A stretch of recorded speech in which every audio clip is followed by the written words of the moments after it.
اگر وہ اس میں ناکام ہو جاتے ہیں تو ان پہ براہ راست حملہ کر دیتے ہیں۔ تو اس کو روس اور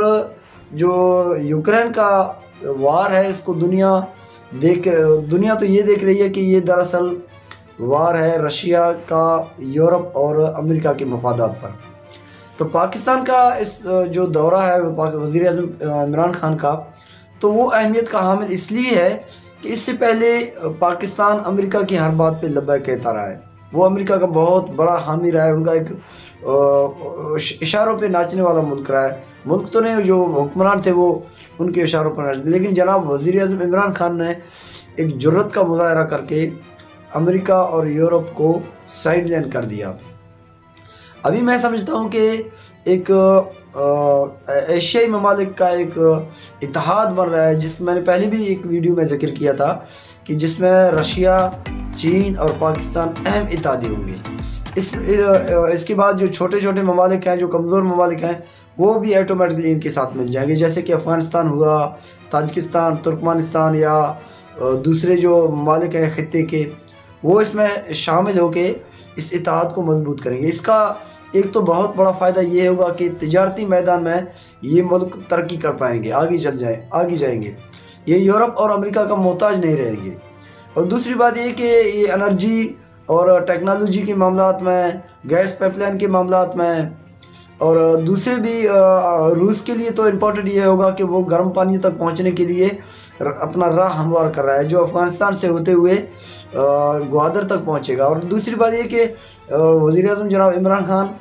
روس کو سی پیک میں بھی شمولیت کی دعوت دیں گے اس بار۔ تو یہ بھی ایک پاکستان کے لیے ایک اہم موڑ ہے، کیونکہ اگر روس پاکستان کو اپنا تجارتی حلیف بنا لیتا ہے تو یہ بہت بڑی کامیابی ہوگی پاکستان کے لیے، کیونکہ پاکستان اس وقت معاشی طور پہ بڑا کمزور ہے، فوجی طور پہ تو ماشاءاللہ بہت ہی مضبوط ہے پاکستان، دفاعی صورتحال پاکستان کی بہت ہی مضبوط ہے، لیکن پاکستان معاشی طور پہ اتنا کمزور ہے کہ وہ قرضوں میں ڈوبا ہوا ہے۔ تو اس وجہ سے پاکستان کا وزیر اعظم عمران خان ہے، تو اس وقت سب سے ان کی ترجیحات یہی ہے کہ پاکستان کس طرح سٹیبل ہو معاشی طور پہ۔ دفاعی طور پہ تو پاکستان مضبوط ہے الحمدللہ، لیکن معاشی طور پہ پاکستان جو کمزور ہے، تو تمام جو ماہرین ہیں، جو ان کی ٹیم ہے عمران خان کا جو اپنا سوچ ہے، وہ اس پہ مرکوز ہے کہ پاکستان اس وقت معاشی طور پہ کیسے مضبوط ہو۔ تو یہ بھی پاکستان کے لیے ایک ٹرننگ پوائنٹ ہے، جو اس وقت رشیا کے دورے پہ ہیں جناب عمران خان، تو پاکستان کے ساتھ روس کے بہت اچھے خاصے معاہدے متوقع ہیں اس دورے سے، کیونکہ اس دورے میں یہ بھی رشیا کے لیے بہت خوشائند عمل ہوگا کہ پاکستان کا وزیر اعظم عمران خان رشیا کے دورے پہ ہے، اور جو دنیا کی کافی ممالک روس پہ تنقید کر رہے ہیں، ان کا گھیراؤ کر رہے ہیں، ان کو تنہا کرنے کی باتیں کر رہے ہیں، تو اسی وقت پاکستان کا وزیر اعظم عمران خان روس میں ہے، اور انہوں نے ابھی تک روس کی مذمت بھی نہیں کی، وہ کرے گا بھی نہیں، کیونکہ چین نے بھی روس کی حمایت میں اپنا بیان جاری کر دیا، تو پاکستان بھی عنقریب روس کی حمایت میں اپنا بیان لازمی جاری کرے گا، لیکن روس کی مخالفت میں کبھی بیان نہیں دے گا۔ امریکہ نے تو بیان جاری کر دیا ہے کہ ہم نے پاکستان کو پیغام دیا ہے، جو امریکہ کا موقف ہے وہ پاکستان کو بتا دیا ہے، لہٰذا پاکستان کو بھی خیال رکھنا چاہیے کہ روس اور امریکہ کے درمیان پاکستان ایک غیر جانبدار ملک رہے۔ لیکن پاکستان اس وقت جو ظاہری صورتحال ہے وہ رشیا کے ساتھ ہے، وہ چائنا کے ساتھ ہے، امریکہ کے ساتھ بالکل بھی نہیں ہے، اور یورپ کے ساتھ بالکل نہیں ہے، کیونکہ پاکستان جانتا ہے کہ امریکہ کسی کا دوست رہا ہی نہیں ہے۔ امریکہ نے جس کو بھی اپنا دوست بنایا اس کو یا تو توڑ دیا، یا ان کے خلاف سازشیں کی، یا ان کو مقروض کر دیا، یا ان پہ بعد میں پابندیاں لگائی، یا ان پہ براہ راست حملہ کی۔ تو اس طرح کی جو امریکہ کا جو تاریخ ہے وہ کچھ اچھا نہیں ہے۔ تو اسی وجہ سے پاکستان نے ابھی جو پاکستان کی پالیسیاں وہ اس طرف رہی ہیں کہ رشیا، چائنا، پاکستان، یہ تینوں ممالک مل کے ایشیا کا ایک ایسا اتحاد بنا دیں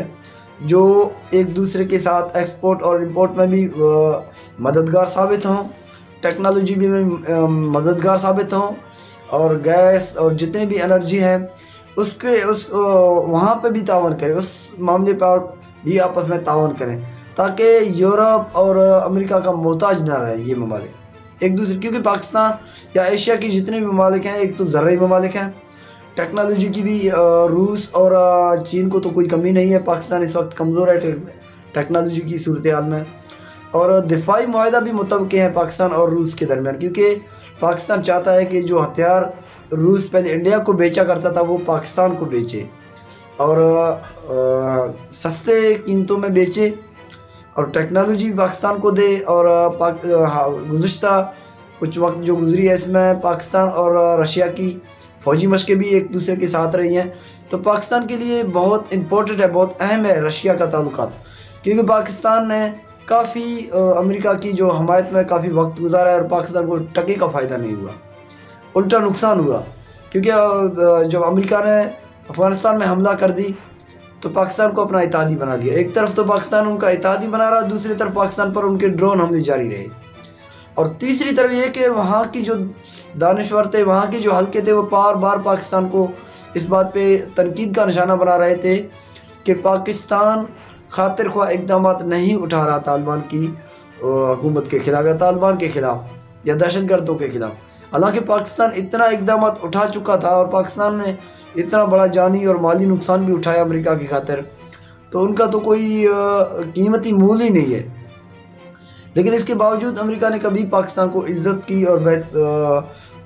اپنے اتحادی کی نظروں سے نہیں دیکھا، لیکن ابھی یہ ایک امید جاگ گئی ہے کہ روس اور چین کے ساتھ مل کے پاکستان جو اتحاد بنانے جا رہا ہے، جو خطے میں ایک اہمیت اختیار کرتا جا رہا ہے، تو وہ پاکستان کے لیے بہت اہمیت کا حامل ہے۔ دوسری طرف جو یوکرین پہ حملہ ہو چکا ہے ان کا نتیجہ تو تباہی نکلے گا، اچھے رزلٹ نہیں نکلیں گے، کیونکہ انسان مریں گے ہر جگہ پہ، روس کی طرف مریں گے بھی انسان ہی مریں گے، یوکرین کی طرف سے مریں گے بھی انسان ہی مریں گے، یہ تو دنیا کا ایک بہت بڑا نقصان ہے، اس کا رزلٹ تو بہت دیر نکلنے والا ہے کہ کیا اس کے اثرات نکلتے ہیں، لیکن آپ پہ ہم پہ بھی ان کے براہ راست اثرات پڑیں گے مہنگائی کی صورت میں۔ ایک تو سب سے پہلے تیل مہنگا ہوگا، کیونکہ تیل کا بہت بڑا ذخیرہ جو روس کے پاس ہے وہ یوکرین کے راستے سے امریکہ، یورپ اور دوسرے ممالک کو سپلائی ہوتا ہے، ابھی وہ جب بند ہوگا تو یہ تمام ممالک عربستان سے تیل خریدیں گے، تو یہ منڈی آٹومیٹکلی مہنگی ہو جائے گی، اس سے صاف ظاہر ہے کہ تیل تو بالکل مہنگا ہونے والا ہے، اور دوسری بھی اشیاء خوردنوش ہیں وہ بھی مہنگی ہونے والی ہیں، کیونکہ روس کافی جو چیزیں ہیں وہ روس ایکسپورٹ کرتا ہے، جیسے کہ ڈالڈا ہوا، اس کے علاوہ بہت ساری ایسی چیزیں ہیں جو روس سے آتی ہیں کافی ممالک کو، وہ اگر روس بند کرے گا تو ظاہر سی بات ہے اس کا جو متبادل ہے وہ وہاں سے مہنگائی ہوگی، تو ایک تو دنیا پہ مہنگائی ہونے والی ہے، دوسری اسٹاک ایکسچینج میں مندی کا کافی ماحول ہے، پاکستان میں بھی اسٹاک ایکسچینج آج مندی پہ گیا، چین، جاپان وغیرہ جتنے بھی اس طرف کے ممالک ہیں وہ سارے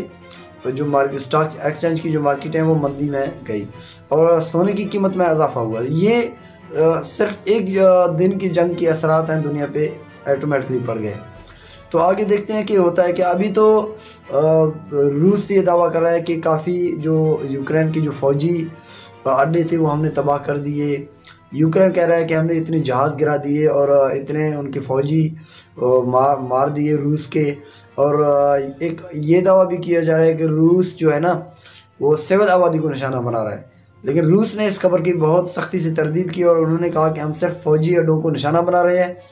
اور چاہتے ہیں کہ یوکرین کی جو فوج ہے وہ پوری طرح سرنڈر کر جائے، لیکن ایک طرف آج یوکرین کی جو صدر ہے انہوں نے ولادیمیر پوتن سے کافی مرتبہ کال کرنے کی کوشش کی تاکہ اس معاملے کو افہام تفہیم سے حل کیا جائے، لیکن پوتن کی طرف سے موقف بالکل واضح ہے کہ جب تک یوکرین کی تمام افواج ہتھیار نہیں ڈالے گی تب تک یوکرین پہ حملے جاری رہیں گے، اور اس حملے کا جو بہت بڑا ذمہ دار ہے وہ یورپ اور امریکہ ہے، کیونکہ انہوں نے یوکرین کو اپنا اڈا، اپنا کالونی بنانا چاہا تھا، اور انہوں نے رشیا کے خلاف ایک اتحاد بنانے کی کوشش کی تھی۔